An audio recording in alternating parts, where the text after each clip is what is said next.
This is CNN Breaking News.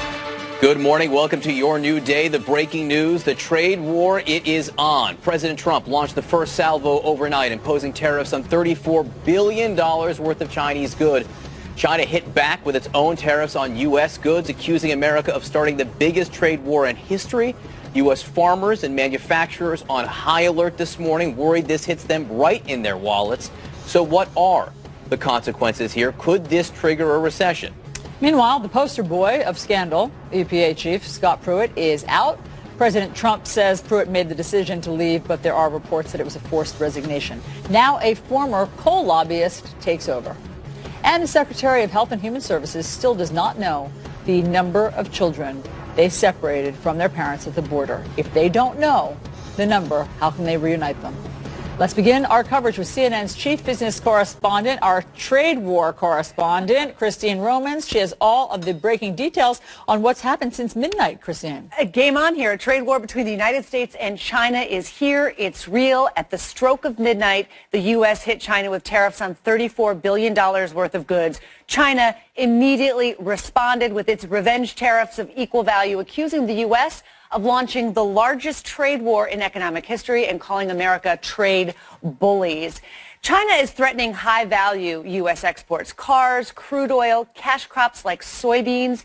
The farm goods here are strategic. They hit states and really county by county places that voted for President Trump. The U.S. tariffs target high-tech industries China vows to dominate: aerospace, robotics, manufacturing, autos. Now, American companies will pay these tariffs when they import the goods. They can either absorb that cost or they can pass it along to consumers. And so far, the U.S. has avoided slapping tariffs on things consumers buy, like shoes and cell phones. The White House really trying to minimize that direct outrage from consumers. But the U.S. won't be able to avoid those goods if President Trump follows through on this threat he made to hit $500 billion worth of Chinese goods. $500 billion. That's what he told reporters yesterday. That's roughly the entire amount the U.S. imported from China last year. Now, consumers would be losers if this really continues to escalate, right?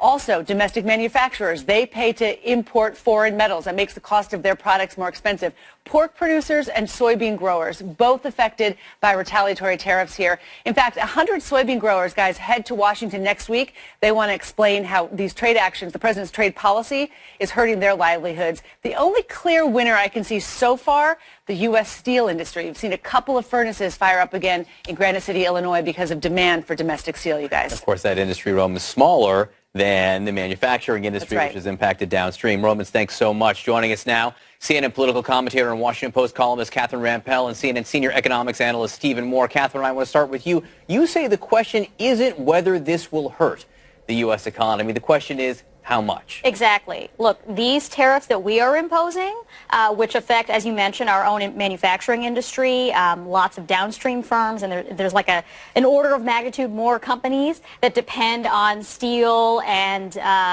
semiconductors and all the other things we've put tariffs on. Right, exactly. They're going to be hurt from this, as well as the companies that are facing retaliatory tariffs. The only question is how big the magnitude of that pain is. It's going to be a drag on the economy. I don't think we're approaching recession territory yet, but if things do escalate, it could get very, very bad. Stephen, you're on the record as never being a fan of tariffs. How are you feeling about this move?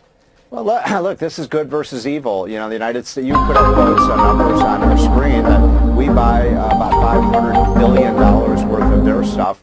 They're only buying about $150 billion of our stuff. So it's laughable that they say we're launching a trade war. They have not opened up their markets to U.S. goods. I talk to CEOs all the time who say it's almost impossible to penetrate the China market. It is not a level playing field. It is not a fair situation. Okay, it is not reciprocal. So now you like tariffs. I just want to be clear. No. Now you're comfortable. Look what I'm saying. This is something that Trump ran on, and this is something I'm in full agreement with him on. You are? Yeah. That's new. Yeah, no, we can't. Look, there's some aspects. Let me be clear about this. I am not in favor of the auto import tariffs. I'm not in favor of the steel tariffs. But I'm very much, I think, with the American people of getting really, really tough with China. And the only question is, why is this just happening now? This should have happened 20, 15 10 years ago. Look, I mean, where we was have been Clinton? tough with China. Where was Bush? Where was Obama? Where when was China, Obama? Where yeah. was Obama? I'll tell you where Obama was. The strategy for getting tough with China was banding together with our allies around the world who have been similarly harmed by China, because you're right. China has been misbehaving. Not on the deficit. That doesn't really matter so much. That's affected by lots of other factors. It's about intellectual property theft, right? Yeah. The way to get tough with China was banding together with all of the other countries that were also having their IP stolen. I'm talking about Japan, Canada, Mexico, basically all of the signatories to what was called the Trans-Pacific Partnership. It was getting together and having a multilateral coalition of the willing, a term that Larry Kudlow has since used as what the strategy we should be pursuing is, and Trump pulled us out of it like on his third day of office. That was the way to get tough with China, not by throwing tariffs willy-nilly that affect our own companies and consumers. Catherine, we've tried that approach for many, many years. No, we didn't. We pulled out of TPP. We pulled out of TPP. You were in support of TPP just a few years ago. Look, I was sort of, look, I don't disagree with you on TPP. I think it probably, on balance, would have been a valuable thing to do. I don't think it would have stopped China from its bad behavior. Now, look, this question about whether there's going to be a trade war, you know, I hope not. China's going to have to stand down here. They're going to have to make real concessions. But if they're not, then they're in big trouble. They're retaliating. Look, but I know. But you know what, Catherine? No one wins a trade war. No, well, that is true. But it is also true that, look, if we can't trade with China, we sneeze. If they can't trade with us, they catch pneumonia. Their economy cannot grow without access to the U.S. market. If you look at they sell us $500 billion. If you look at the tariffs that we have been imposed on China, they are more likely to affect American multinational companies. How is that possible? They're selling look at the list. Look at the list. But look at how much they're selling us $500 billion worth of stuff. But we haven't imposed $500 billion worth of stuff, thankfully. So they have much more to lose here. They are imposing much more strategically targeted tariffs on Trump country, on places that will be much more politically sensitive to Republicans. Well, here's the other issue. You know, you guys asked the question whether this could cause a recession. Look, we're going to get, by my estimate, and I think I'm going to be pretty close, we had 4.5% growth for the second quarter. The U.S. economy is booming right now. The Wall Street Journal says the U.S. economy, no small part, thanks to Trump. 1 quarter of growth means very little, especially if you're about to launch a trade war. Because, Stephen, in your attitude about that? So that's one point I think Catherine and I agree on. I think if there's been a flaw in Trump's strategy, it has been, you know, you don't want to fight a 3 or 4 front war at the same time. You're right, Catherine. We should be, you know, stabilizing our relationship with Canada and the Europeans and so on, so we can focus on the bad actor here, which is clearly China. Yeah, and what's so I especially agree with you on that. What's but I just especially don't think the galling TPP would have been enough. Okay, what's especially galling here is that now China is basically stealing our once very promising strategy for keeping China in line. They're trying to build an anti-American alliance. There was a report out of Reuters this week saying... We'll find out who our real allies are. By the way... We're alienating them. Catherine, it's our fault that there isn't even an opening for China here. I talked to Larry Kudlow about this. I've talked to the president about this. At the G7 meeting, this hasn't been reported, Donald Trump put on the table 0 tariffs with Europe and Canada, and they walked away from the table. So don't say that we're the ones. Because disingenuous. No, it wasn't. Trump has launched all of They don't want 0 tariffs because they have tariffs that are twice as high as ours are. That is false. That is false. You can look at World Bank data, and it shows the average tariff rate, the trade-weighted average tariff rate in the United States, in Japan, in the EU, in all of these countries that are our allies, and they are comparable. In fact, ours are Canada's higher. Ours are higher how do you explain their 200% tariff on our dairy products? We have like a 200% tariff on peanuts and tobacco. You can cherry pick any one individual product that you want. Lots of countries have particular products that they have very high tariffs on. They have particular products they have very low tariffs on. What matters is the overall picture. And if you look at the overall picture, our tariff rates are actually comparable to all of the countries that Trump claims are bullying us that are our friends. Except they slap a 15% value-added tax on everything that we bring into those countries. You know there's a big difference between a value-added tax and a tariff. Well, it's like a tariff. It's a tax that's imposed right on the border. It is not like a tariff. It's like a sales tax.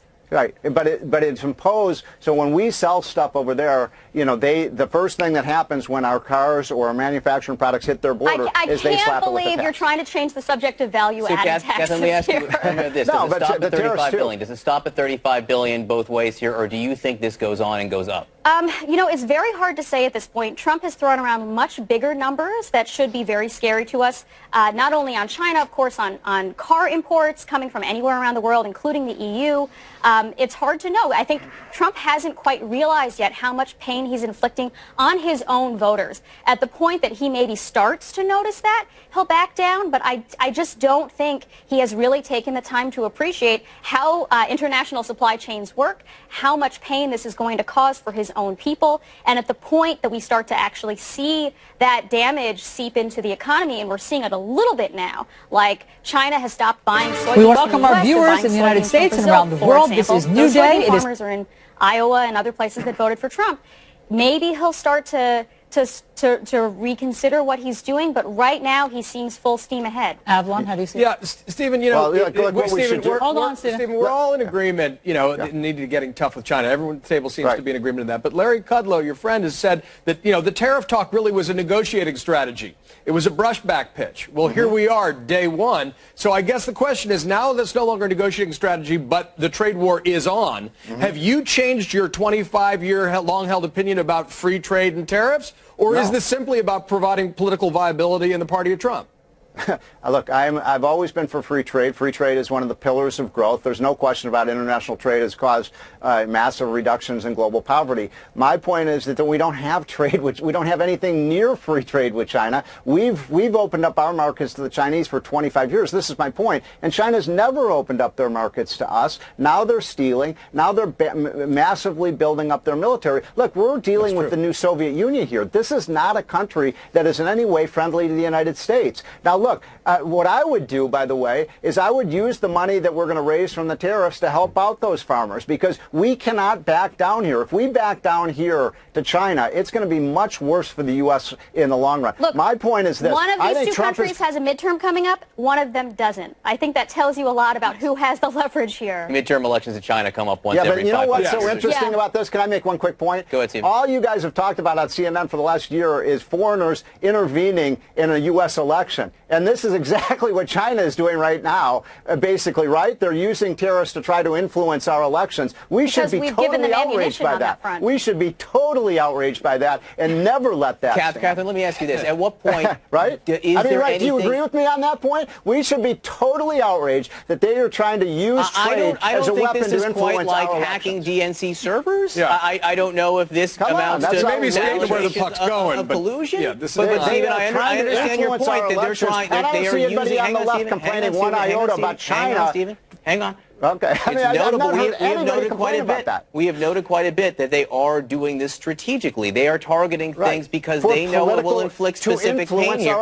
You could make the case. You could make the case, Stephen, that China is fighting this trade war with its head, and the United States is fighting with its gut. Right now, the president is lashing out where he wants to, where he can't, without necessarily thinking exactly where it hurts. And Catherine, my question to you here is there something that the United States is doing or can do that will get China to blink? Because you and Stephen are in agreement here that China has been treating the United States and the world unfairly. Will this policy, TPP aside, that's gone. That's not happening now. Gone, so with these tariffs that the president has already imposed and the ones he might impose, will that push China toward the desired action? I don't believe so. Again, China does not have an election coming up. They have obviously not a democracy over there. They can sustain a lot more pain than we can for that reason, and also because they have designed their tariffs in such a way that it causes their consumers and their producers much less pain than our tariffs on them are creating for us. So I don't see China backing down here. I really do think, as many trade experts who are much smarter than I believe, that the way to get China to back down is to band together with all of the other countries that have been similarly victimized by China, and we are doing the opposite of that. We are driving them into China's arms, or at the very least, driving them away from us. All right, Catherine Rampell, Stephen Moore, we're going to take the show on the road. We're doing a road show with Rampell and Moore. That was a great discussion. Do appreciate you being here and taking part in it. Take care. Allison? All right, so as you know, there were countless ethical and legal scandals with Scott Pruitt. He is gone. What happens to the investigations into him? Will he ever pay for all the things he was embroiled in? What will change? After months of what seemed like countless ethical and legal scandals, actually it wasn't what seemed like, there were countless, EPA Chief Scott Pruitt has resigned. But Pruitt says it's because of the unrelenting attacks on him. Nothing that he did. No personal responsibility here. His resignation letter fails to mention any of the 14 current investigations into his alleged misconduct in office. So joining us now is CNN contributor and former director for the Office of Government Ethics, something particularly relevant today, Walter Shaub. Walter, thank you for being here. It seems that by all accounts, other than Scott Pruitt's and the president's, this has been a particularly ignominious chapter of a cabinet secretary. On a scale of 1 to 100, where do you rate the ethical sticky wicket that Scott Pruitt got himself into? Oh, I'd say about 248. 248. You know, I've just never seen anything like this, and people are racking their brains trying to think of a similar cabinet official who had anything like these 14 investigations. You know, I had a law student intern put together a memo outlining all of the violations, and her memo was 13 pages long. Right. That's what I mean. Look, let's put up the 14. These are the cliff notes. Let me put up the 14 investigations that are currently going on with him. As you know, I mean, just to recap, I don't have time to read all of them, Walter, but, you know, he used first-class travel because I guess coach was too dangerous for him. He had 24/7 security detail, though there were no active threats that the Secret Service could tell us about.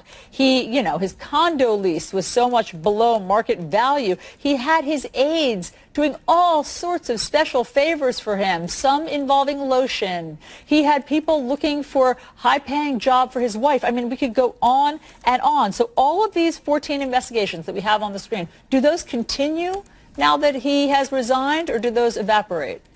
You know, they're going to continue, at least most of them, and it'll be interesting to see what they uncover.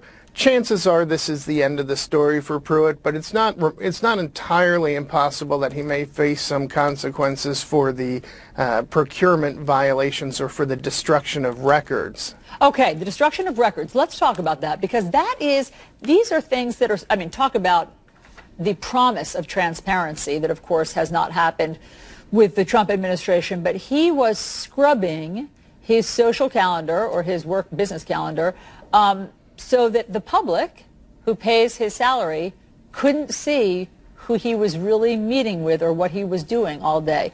Are there charges that he could face for that? Yeah, I mean, interestingly, it's such an obvious consciousness of guilt that he was not doing right when he's trying to obscure his activities.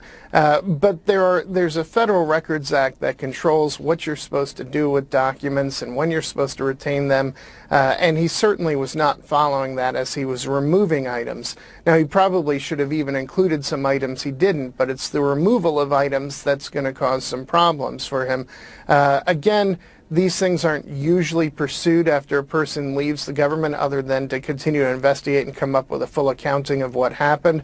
But there is the remote possibility of some further consequences. And what would those consequences look like? If it were pursued to the fullest extent of the law, that means he'd pay a fine? What are the consequences? There's some criminal provisions, but I'm not sure they've ever been enforced. And if they are, it's extremely rare. And even when they are, usually it's settled for the person being willing to quit government. So I think we've achieved that in removing Scott Pruitt. I think the bigger problem is the legacy of congressional inaction.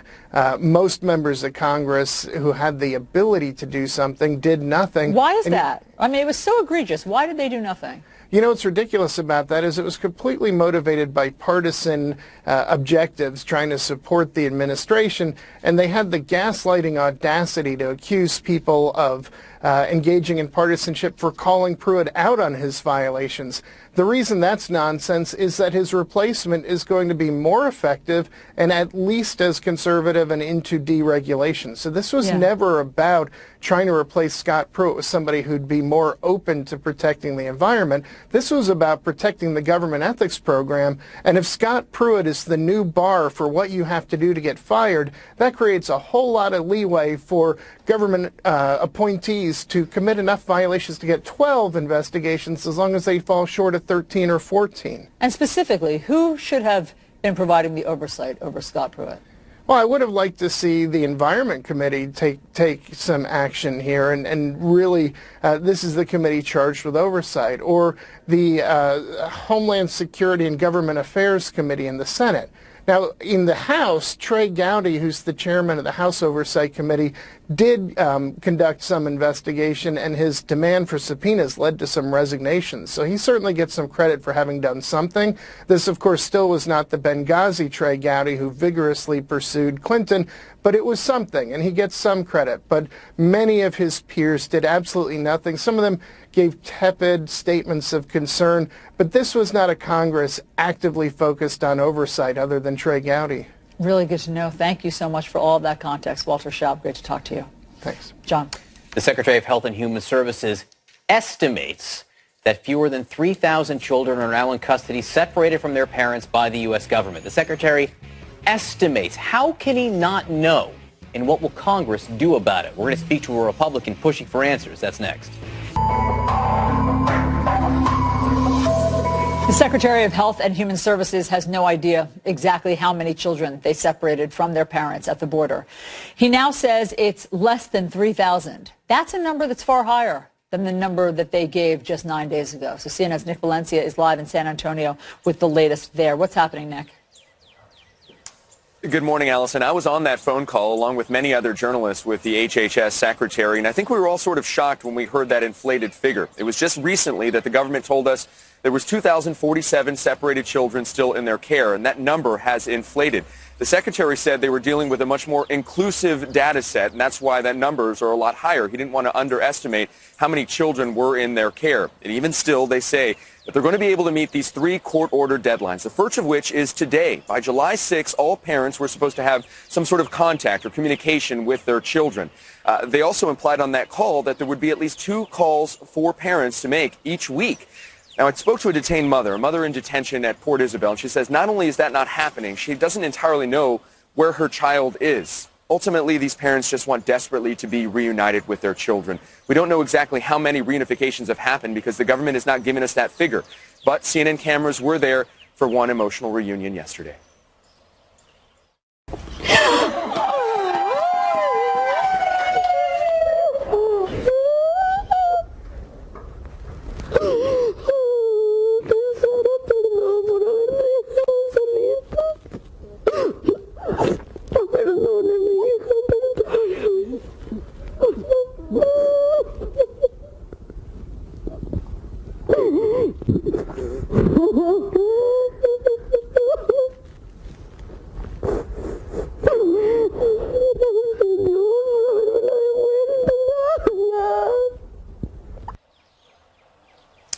There are hundreds of other parents just like that, waiting for moments like that.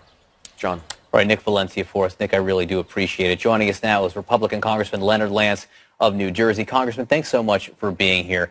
I was shocked when I heard Secretary Azar use the language yesterday. We estimate that we have fewer than 3,000 kids separated from their parents now in custody. We estimate, he said. Now, you can argue what you want about the policy of separating the children. You can argue about asylum policy. But if the government's going to separate children from their parents, how can they not count? What does it tell you about this administration that they don't have a count of how many children they separated from parents? We in Congress want a precise count, and we wrote the Secretary last week, those of us on the Republican side on the Energy and Commerce Committee, and I hope that the Secretary responds to us, and if not, he should come before us to explain the precise number. Do you think they don't know?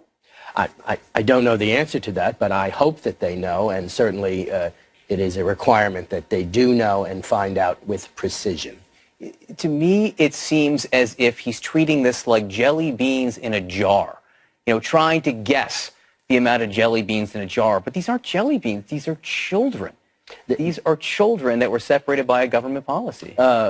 The view of the Congress is that children should not be separated from their parents, and there are various bills moving through the process, including one by Kathy McMorris Rogers, our conference chair, and certainly it is the unified view of members of Congress that children should not be separated from their parents. Are you getting answers from HHS? We certainly hope to get them next week, given the fact that the Secretary said there were fewer than 3,000, and now there may be more than 3,000. So it doesn't sound like you are or have received the answer. Not yet, but we will be back in session next week, and certainly we will demand that as quickly as possible. Do you, at first, the government said, the Health and Human Services Secretary says there were 2,053. That was a week ago. The new number, again, it's an estimate, fewer than 3,000. So the number seems to be changing and squishy. So you think that they weren't straight the first time, or they were just wrong?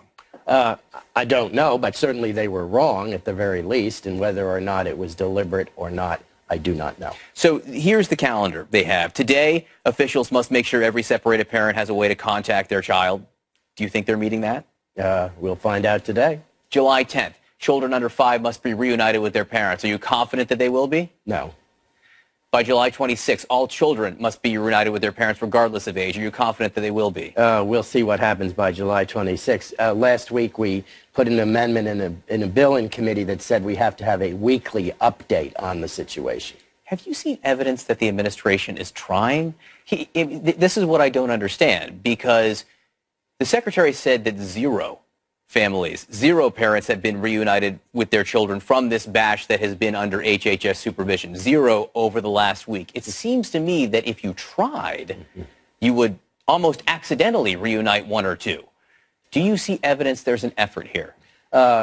I hope there is an effort. I see some evidence, but certainly we want it completely done and not just one at a time. It should be unified across the board, John. Whose responsibility is this? The president says, look, this is Congress. You haven't passed comprehensive immigration reform, which, to be fair, Congress hasn't. They had opportunities, dating back in Congress to the Bush administration. It hasn't happened. However, that wasn't what separated these children from their parents. Is this on him and this administration? Certainly the separation policy was a policy of the administration, and we disagree with that. I do think, however, that we should move immigration legislation. I voted for a compromise bill a week ago that did not receive any support on the other side, and I hope that we can work in a bipartisan capacity on a compromise legislation in this regard, and on the children, specific legislation in that regard. Does this make you angry? Of course, yes. I am a parent, and I believe that children and parents should remain together. I want to ask you one thing that happened last night. The president was in Montana giving a speech at a rally, talked about a number of things, and he brought up the slogan used by George H.W. Bush at his convention speech in 1988 and then during his inauguration, 1,000 Points of Light, which called on Americans to join and volunteer, join civic organizations to make the country a better place. This is what President Trump had to say about it last night.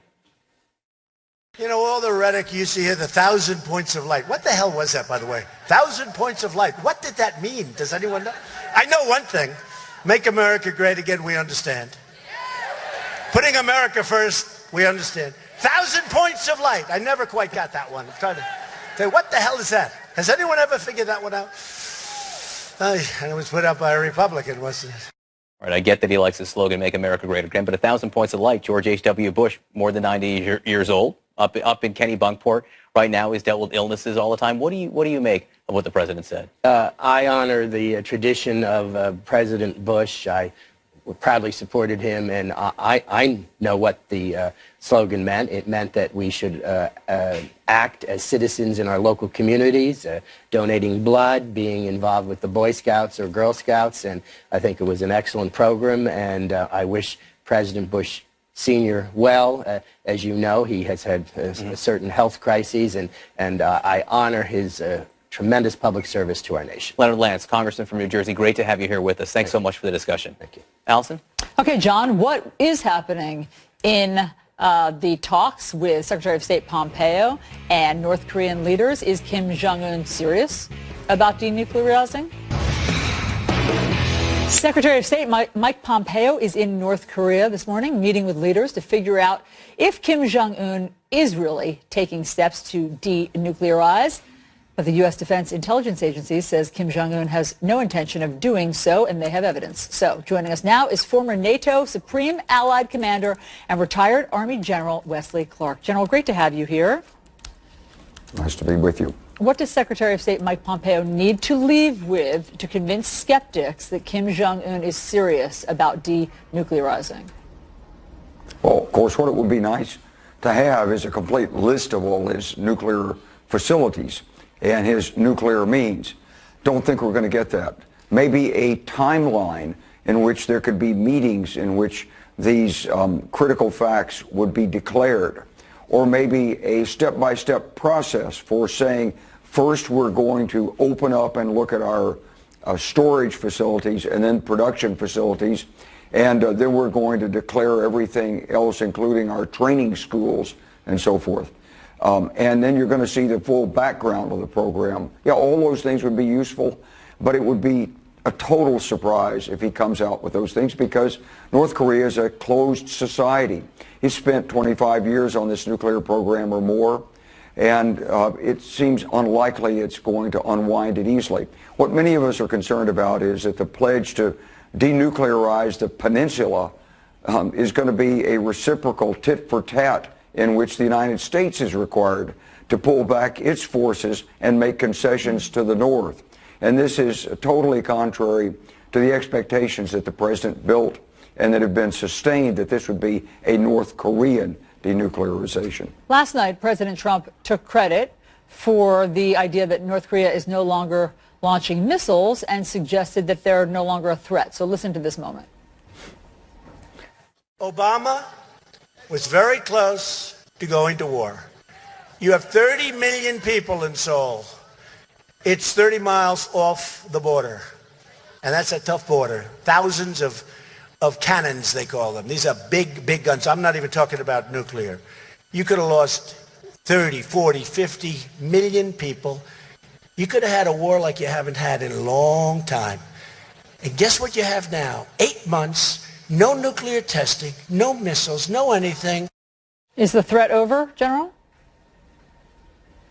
Well, we don't think the threat's really over. What we've got here is certainly some publicity.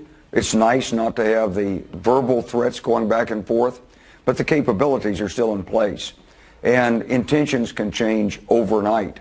So we don't know really what the future holds on this, but as President Trump said, it's not only the nuclear means, it's the non-nuclear means, the cannon and the biological weapons and the chemical weapons that could be launched on Seoul that also constitute a threat. And we haven't really heard a discussion of whether that's even included. But the fact that they're not launching missiles, that they're not launching their missiles anymore, does President Trump deserve any credit for that? Well, I think it's a good thing that they're not launching, but it could also mean that they've met their performance objectives. And so they've halted their testing program. You know, the United States hasn't tested nuclear weapons in decades, and yet we still have nuclear weapons. So the fact that they're not testing doesn't in itself mean that the threat's gone away. You, of course, were the NATO Supreme Allied Commander. So the meeting with President Trump at NATO is coming up on Wednesday and Thursday. How's that going to go? Well, there's a lot of questions about this because he's been very disruptive with the same leaders in the context of the economic discussions in Canada. He sent pretty tough letters about defense spending. He has a planned summit meeting with President Putin and one-on-one discussions after the NATO meeting. What NATO is looking for is a strong sense that President Trump is actually committed to strengthening the NATO alliance. NATO is facing a lot of challenges right now. Russia's continuing to probe and push and threaten the neighbors in the Baltics. It's still got an active military campaign underway in Ukraine. Yeah. It's expanding its presence all through Europe. So it's always been the United States that's been the bedrock of assurance to these European countries that they would be safe. So really it's the context and the tone of this summit more than the substance of it that's going to be critical for our allies. And how do you explain, General, that President Trump seems more energized or even excited about his meeting with Vladimir Putin than about NATO? And last time with the G7 about meeting with Kim Jong-un, then meeting with the allies. Yeah, it's really upsetting to our allies that he seems to prefer meetings with Xi Jinping or Putin or Kim Jong-un to meeting with longtime historic friends of the United States. And of course, all of this is in the context of the investigation of President Trump's election and Russian meddling in the U.S. election system. So naturally, allies are suspicious, and their intelligence agencies picked up the indications of Russian meddling also. But beyond that, what you have here is a policy and a practice by the president that really doesn't make sense. If you really worry about trade disputes with China, then you would want your European allies on your side to add to the concerns of China. Instead, by picking a fight with the European allies on trade, what President Trump has done is open the door for China to cut separate deals with Europe, leaving the United States out. So it's a policy that's not only it's not only upsetting emotionally in terms of traditional U.S. support, but it also doesn't make sense in terms of good bargaining. General Wesley Clark, thank you very much for your perspective and expertise on all of this. John. All right, something we all need this morning is to feel good about something. Coming up, the update on a story of an officer who adopted a baby from a heroin addict. You'll want the World Cup quarterfinals get started today, which makes today awesome. All eyes will be on Brazilian star Neymar, who's sort of like a mixture between Laurence Olivier and Greg Louganis. Can he stay on his feet today? Andy Schultz has more in the Bleacher Report. Hey, Andy. Hey, good morning, John. You know, Neymar flopping around on the ground has really become the joke of this World Cup. And according to Bleacher Report, Neymar incredibly has been on the ground for a cumulative 14 minutes in his 4 games. Now, Neymar certainly has been fouled during this World Cup, but many think he is greatly exaggerating the extent of how bad it hurts in order to get calls. And as you can see, the internet has had a field day with this, creating all kinds of Neymar memes of him just rolling all over the world. And I want you to check out this Swiss youth soccer team's new drill. Neymar! I'll tell you what, that's some creative coaching right there. It's pretty awesome. Now, Neymar and Brazil take on Belgium at 2 Eastern today with a spot in the semifinals on the line. France and Uruguay get things started at 10. All right, many of the teams in the World Cup have been sending well wishes to the Thai soccer team trapped in the cave. Now, the boys have been in that cave for nearly 2 weeks now, and they've been asking how the World Cup is going because obviously they can't follow. Well, yesterday, FIFA invited the team to the World Cup final. FIFA's president writing in a letter, if, as we all hope, they are reunited with their families in the coming days and their health allows them to travel, FIFA would be delighted to invite them to attend the 2018 World Cup final in Moscow as our guests. Now, the World Cup final is July 15th, and Allison, if those boys are able to make it to that game, I'll tell you what, that would be one of the coolest things ever. Oh, my gosh, we pray that they get that opportunity and that they get out safely. All right, Andy, thank you very much for that update. Here's a story that you'll remember. CNN brought you last year the story of this Albuquerque police officer who went beyond the call of duty by adopting the baby of a homeless heroin addict. We have an update for you. We're going to check in with the officer and the woman that he helped rescue from the streets to see how the baby is doing. Here's CNN's Ed Lavandera. The last time we saw Crystal Champ, she could not break the grip of addiction to heroin and crystal meth. I don't want to do this. I'm happy. I'm fine being a freaking heroin. I don't want to. She refused to board a plane to a drug treatment facility. But a few days after this, Crystal and her partner Tom did get on that plane. All right, buddy. This is Crystal Champ now, nearly 7 months sober. A lot has changed since the last time we saw you. Yes. Yeah, a lot has changed. In a good way. Yeah. In a good way. In a really good way. The moment that was so painful to watch was outside the airport there, and you saying that you were perfectly happy being a homeless heroin addict. That was true. I was comfortable in my misery, and I didn't know how to not be miserable in life at that point in time. So I'm not going to lie, it looks like you guys are getting ready to shoot up over here. Years of addiction left her homeless on the streets of Albuquerque, New Mexico. How far along are you? 8 months. Oh my gosh. She was 8 months pregnant when Albuquerque police officer Ryan Holitz found her shooting up heroin with her partner. Yep, she's waking up now.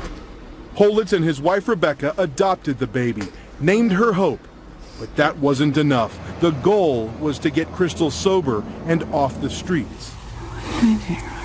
It all seems so long ago. Crystal found hope in this Florida treatment center called Mending Fences, where patient therapy revolves around caring for injured horses. My therapist, when I got here, she said, Crystal, this is life or death. The center saw the original CNN story on Ryan and Crystal and offered to help.